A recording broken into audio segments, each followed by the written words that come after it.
우리 인사할까요? 메리 크리스마스. 우리 영상으로 예배하는 성도들에게도 주의 크신 은혜와 축복이 기쁜 성탄절이 되어지기를 축복합니다. 하늘에는 영광, 땅에는 평화다라는 이 말이 성탄절의 아주 주요한 메시지로 들려집니다. 근데 참 올해만큼 이렇게 암울한 성탄일은 우리 생애 처음이기도 하고 이런 일이 또 있을까 싶기도 합니다. 모이지 못하는 것이 얼마나 안타까운 일인지, 또 얼굴을 마주하지 못하는 것이 얼마나 속상한 일인지를 뼈저리게 경험하는 것이 올 성탄일이 싶습니다. 근데 가만히 생각해 보니까 예수님께서 처음 이 땅에 오시던 날, 2020년 전 그날도 이보다 더 했을 거라는 생각이 들더라고요.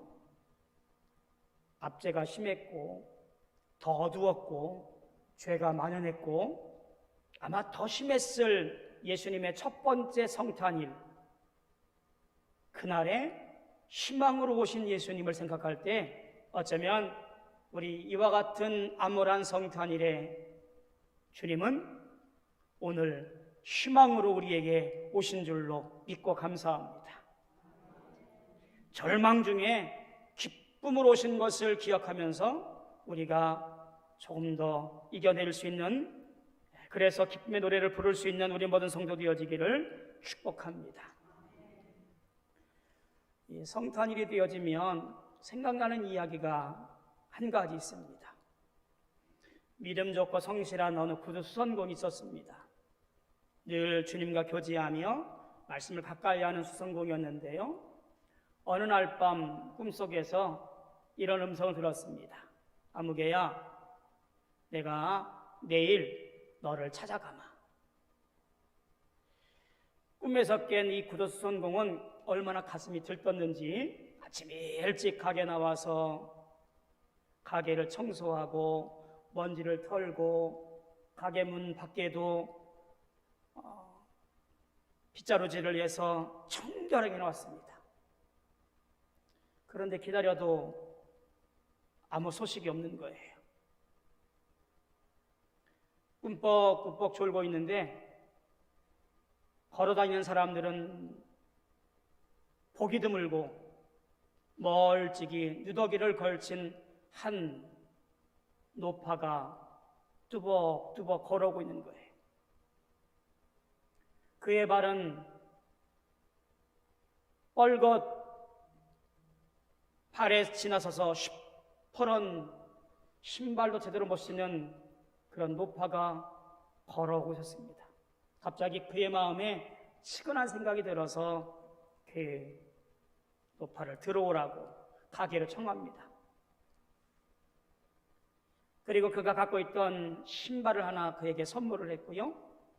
그리고 그의 얼굴이 남루해서 또 초췌한 것을 보고 그에게 빵과 수프를 제공합니다. 한쪽 구석에서 맛있게 먹고 연신 감사하다는 인사를 하면서 돌아가는 것을 그가 지켜보았습니다. 끝내 그가 기다리던, 그가 소망하던 사람은 오지 않고 다시 그 밤 잠을 들었습니다. 그리고 이런 음성이 들렸습니다. 오늘 내가 너한테 갔는데 나를 기쁘게 맞아주셔서 감사하다. 이 구두수선공이 말합니다. 언제 오셨는데요? 내가 오늘 갔을 때 너는 나에게 선물을 했는데 신발을 선물했고 빵을 선물했고 수프를 선물했단다. 나는 그것이 얼마나 고맙고 감사한지 모르겠구나. 여러분, 어쩌면 이 성탄일에 눈을 돌려야 하는 것이 내 내면에 있는 안타까움이 아니라 외면에 있는 치근한 또 다른 모습의 예수님이지 싶습니다.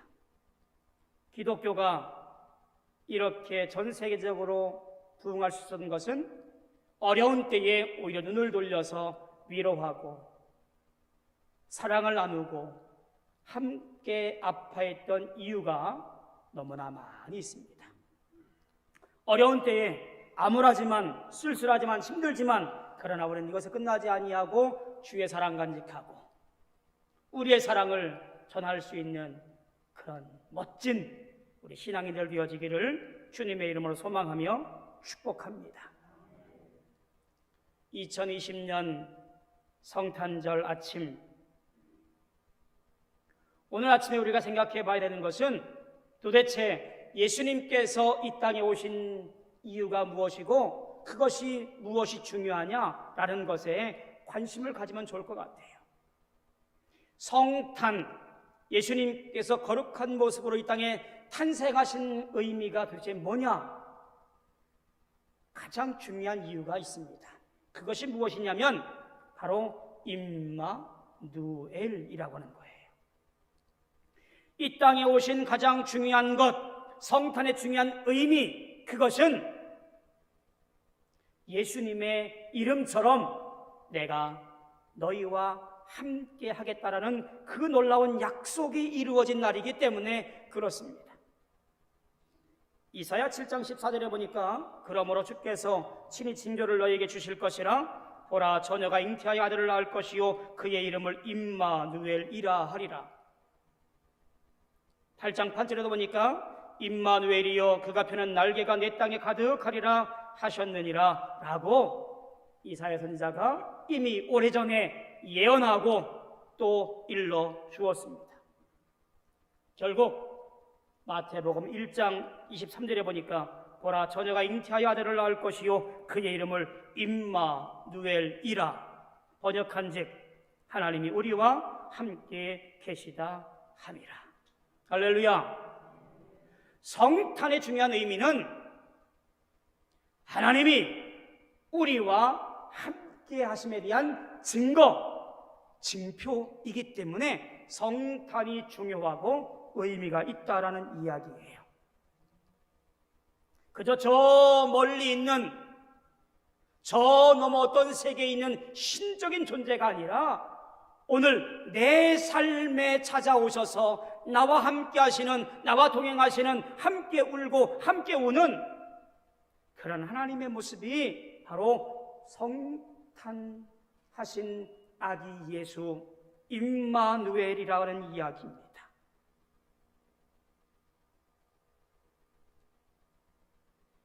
오늘 그 성탄절 아침에 임마누엘 하시는 주님을 기억하며 생각하며 또한 그 마음을 마음에 새길 수 있는 날이 되어지기를 주님의 이름으로 부탁을 드립니다. 사도 요한이 요한복음을 기록한 중요한 이유가 있지요. 그것은 무엇입니까? 참빛이 모든 사람에게 비추었다는 이야기입니다. 즉 그분이 구원자이며 메시아라는 사실을 증거합니다. 오늘 그분이 누구냐라는 것을 다시 한번 생각해 보게 되어지는데요. 첫 번째는 참 빛으로 오신 예수님이라는 사실을 성탄 아침에 오신 예수님을 보게 되어집니다. 우리 성경에 보니까 각 사람에게 비치는 빛이 있었나니 이 과거 시제로 되어 있습니다. 이 말을 원어에 맞게 해석을 하면 그 생명을 얻게 한 그 빛이 지금도 오고 있다라는 표현으로 사용되어지는 용법으로 보여집니다.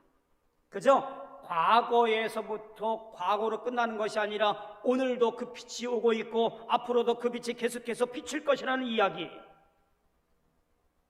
옛날에 종결된 것이 아니라 어떤 사건이 아니라 지금도 역사하시는 놀라운 빛의 역사, 앞으로도 계속해서 역사하실 놀라운 참 빛의 역사, 이것이 빛으로 오신 아기 예수라는 표현이에요.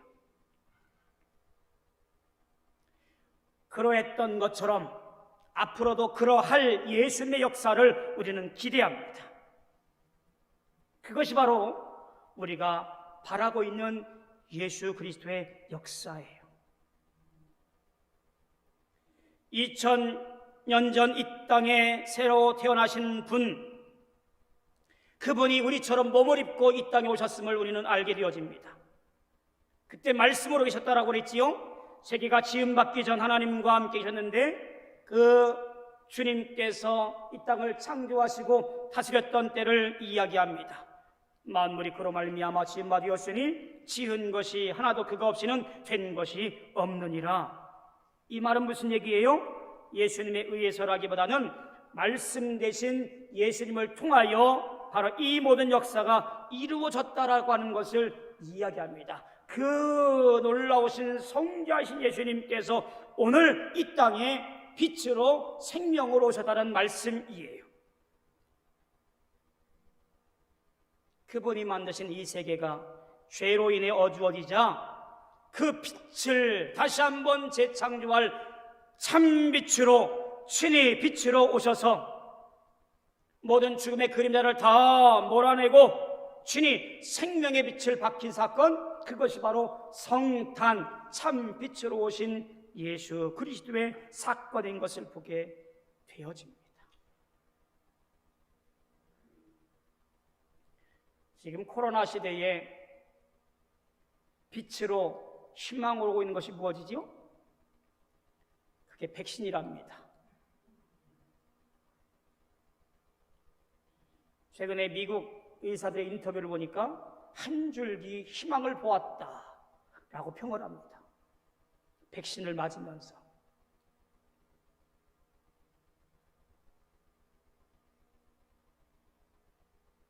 육신의 질병은 나을 수 있겠지만 우리 영적인 치료는 누가 할까라는 생각이 들더라고요. 내 육신의 백신은 무엇일까? 내 영적인 백신은 무엇일까? 죄로 말미암아 죽을 수밖에 없는 내 인생, 내 삶의 백신은 누구일까? 사랑하는 성도 여러분, 그 백신이 아기 예수로 오신, 참 빛으로 오신 예수 그리스도인 줄로 믿습니다. 짝사랑이라는 말을 아시지요? 짝사랑이라고 하는 것은요, 참 마음 아픈 얘기예요. 안타까운 얘기예요. 상대는 나에게 관심 없는데 나는 관심 있어서 마음을 쓰는 것, 아마 그게 짝사랑이라는 생각이지요. 근데 가만히 생각해 보니까 하나님은 참 짝사랑하시는 분 같아요. 전혀 관심 없는 이 죄인들을 향하여 너무너무 사랑하셔서 이 땅에 빛으로 예수를 보내시고 계시잖아요. 지금도 기독교에 대하여, 지금도 예수님에 대하여, 지금도 십자가에 대하여, 지금도 교회에 대하여 많은 적대적인 생각을 갖고 있는 사람들을 향하여 하나님은 오늘도 예수를 보내시고 빛을 보내시고 생명을 보내시고 계세요. 왜? 사랑하시기 때문에. 사랑하시기 때문에. 감히 사랑받을 수 없는 죄인들인데 우리에게 사랑의 메시지를 보내고 계신 거지요. 그저 우리는 마음으로 믿고 입으로 시인하면 그만인데 주님은 모든 것을 내어놓아서 우리에게 그 참비신 사랑이신 주님을 보내어서 우리가 그 은혜 앞에 나오기를 초대하고 있습니다. 그것이 바로 성탄이에요. 우리는 참 얼마나 아둔한지 빛이 빛된 것을 알아채리지 못합니다. 빛으로 나아오기를 꺼려합니다. 빛보다 어둠을 더 사랑하기 때문에 그렇지요. 햇빛보다 더 밝은 빛이 비출 때에 내 악한 행위가 드러날까 걱정하기 때문에 그렇지요. 그래서 사람들은 빛을 피해 숨어 버립니다. 예수를 부인합니다. 빛으로 오신 예수님을 알아채리지 못합니다. 아예 그에 관련된 모든 것들을 다 끊어버리고 그 모든 것들을 다 차단해 버렸습니다. 결국 예수를 십자가에 잡아 못 박아 죽었지만 예수 그리스도는 3일 만에 다시 부활하여 우리에게 첫 열매로서 생명과 구원의 길을 우리에게 허락해드렸습니다. 예수님을 대적하는 것이 얼마나 어리석은 일인지를 우리는 바로 분명히 알아야 되지요. 태초부터 계셨던 주님께서 이제 참 빛으로 오셔서 우리에게 생명의 빛으로 오신 예수님을 영접하는 것만이 우리가 살아갈 수 있는 길이고, 이 성탄이 곧 우리에게 그 첫 걸음인 것을 알게 되어집니다. 사랑하는 성도 여러분, 놀라운 주님의 이 탄생의 길에 빛으로 오신 주님을 기쁨으로 맞이하는 우리 성도들 되어지기를 소망합니다. 두 번째로는요, 말씀으로 우리에게 오신 예수님을 보게 되어져요.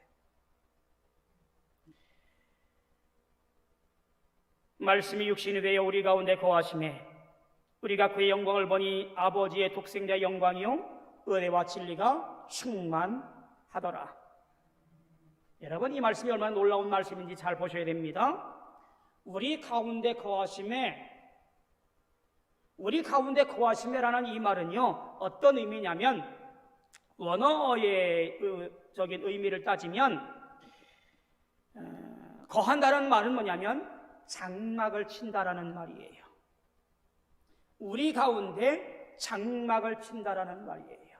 즉, 요한은 복음서를 기록하면서 구약이 갖고 있는 의미를 이 말씀 가운데 대배시킨 것 같아요.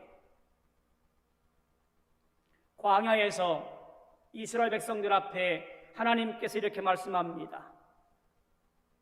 너희 가운데 장막을, 성소를 만들 것인데 내가 거기 임하여 너희와 함께 거할 것이라고 약속하여.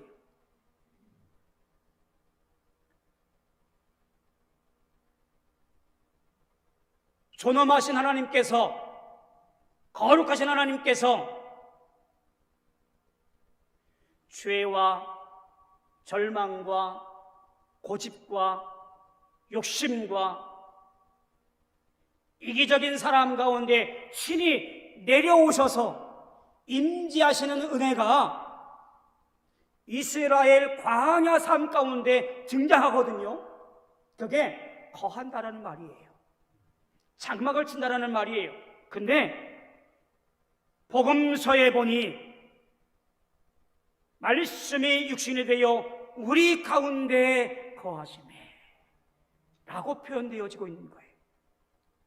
오늘 우리 신약시대에 내 삶 가운데 친히 내려오셔서 우리 가운데 장막을 치고 거하시고 계신 거예요.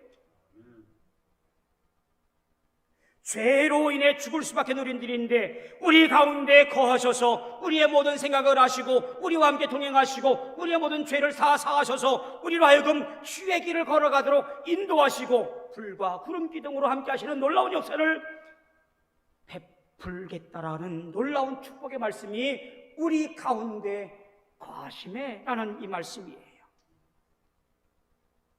또 한 가지는 말씀이 육신이 되었다라는 이야기예요. 말씀이 육신이 되었다는 말은 무슨 의미일까요? 단순히 흙으로 만든 몸으로 오셨다라는 말은 아닙니다. 시편 40편 6절에 보니까 모든 육체는 풀과 같다고 합니다. 아담이 범죄했을 때 아담에게 너는 흙이다 라고 말씀합니다. 흙으로 만들어졌을 뿐만 아니라 죄로 인해 흙에 묻혀지는 인생, 그것이 몸이라고 하는 거지요. 땅에 속하여 땀 흘리며 일하다가 때가 되어지면 흙에 묻히는 존재, 세상에서 죄 가운데 뒹굴다가 우리 생을 마감하면 그렇게 돌아가는 인생들, 그것이 몸이라고 하는 존재예요. 흠이 없으시고 거룩하신 주님께서 그와 같은 몸을 입고 육신이 되어 우리와 함께 했다라는 이야기입니다. 죄로 인하여서 아무것도 아닌 인생을 향하여 하나님께서 당신의 성자 독생자 아들을 보내어서 육신이 되게 했다라는 이야기입니다. 로마서 8장 3절에 보니까 곧 죄로 말미암아 자기 아들을 죄 있는 육신의 모양으로 보내어 육신의 죄를 정하사 라고 정의합니다. 거룩하고 없는 하나님께서 죄 있는 육신의 모양으로 내려오셨다라는 말이 말씀이 육신이 되었다라는 이야기예요. 여러분, 이것을 뭐로 설명할까요? 이거를 뭐로 설명할까요? 아무리 고민해도 설명할 길이 없어요. 하나님의 사랑이라고밖에 정의할 게 없어요. 하나님이 너무너무 사랑하셔서 이 땅에 죄로 인해 죽을 수밖에 없는 우리 육신의 몸을 갖고 있는 우리에게 예수 그리스도를 보내어서 죄값을 치를 수 있는 존재로 이 땅에 보내신 사건, 그것이 바로 하나님의 사랑이고 복음이고 은혜입니다. 그런 예수님께서 이 땅에 오셔서 우리 가운데 거하시고 계신 사건, 이것이 바로 오늘 성탄의 사건이에요. 인간의 나약함을 취하시고 인간의 죄악된 것을 임하시고 이곳에 오셔서 이제 우리의 모든 것을 대신하여 주의 거룩한 길을 걸어가신 놀라운 사랑의 확신과 그리고 십자가의 보혈과 놀라운 일들을 만들어 가신 것, 그것이 바로 오늘 성탄의 사건입니다. 결국 성탄, 곧 아기 예수님의 오심은 우리 가운데 장막을 치시고 우리를 인도하신다는 말이고 우리에게 필요한 것을 아시고 공급하신다는 말이고, 이것이 바로 하나님의 자녀가 되었다기 때문에 나타나는 놀라운 역사인 것을 보게 되어지지요. 사랑하는 성도 여러분, 주님이 오셨습니다. 비록 지금 우리는 참 암울하고 어찌할 바를 모르고 해결할 수 있는 능력이 우리에게 없다 할지라도 주님께서 마치 선물같이 우리에게 오셨음을 기억하고 기대하며 이기시고 승리하시는 기쁨의 성탄이 되어지기를 축복합니다. 내 능력이나 내 소신이나 내 계획이나 내 모든 것들을 다 내려놓고 이제 주님을 온전히 모시고 주님을 받아들이시고 주님을 믿으십시오. 그리고 모든 것을 맡기고 의탁하십시오. 그리하면 하나님께서 그 중심에서 역사하실 줄로 믿습니다. 참 빛으로 오신 예수님, 말씀이 육신이 되신 예수님, 분명 임마누엘로 오신 예수님을 우리가 분명히 맞아들여서 이 땅에서 우리도 그 빛으로 승리하며 또한 그 빛을 반사할 수 있는 놀라운 역사가, 신앙의 신비의 삶을 만들어갈 수 있는 저와 여러분들 다 되어지기를 주님의 이름으로 소망하며 축원합니다. 기도하겠습니다. 고마우신 아버지 하나님, 은혜를 감사합니다. 어렵고 고통스럽고 눈물 나는 성탄일이지만 분명 하나님은 우리에게 천사를 통하여 말씀하시기를 하늘에는 영광이요 땅에는 기뻐하심을 받은 사람들 중에 평화로다라고 말씀했음을 우리는 듣습니다. 아무리 힘들고 어려워도 우리는 주님 앞에 나아가 영광과 찬송과 기쁨과 평안으로 예배하며 또한 살아가오니 주여 우리에게 함께 해주셔서 승리하도록 주장하여 주옵소서. 임마누엘이신 예수님, 참빛으로 오신 주님을 기뻐합니다. 말씀이 육신이 되신 주님을 환영합니다. 우리 모든 인생 가운데 역사해 주셔서 오늘도 승리의 길을 걸어가도록 주장하여 주시옵소서. 예수님의 이름으로 감사하며 기도하옵나이다. 아멘.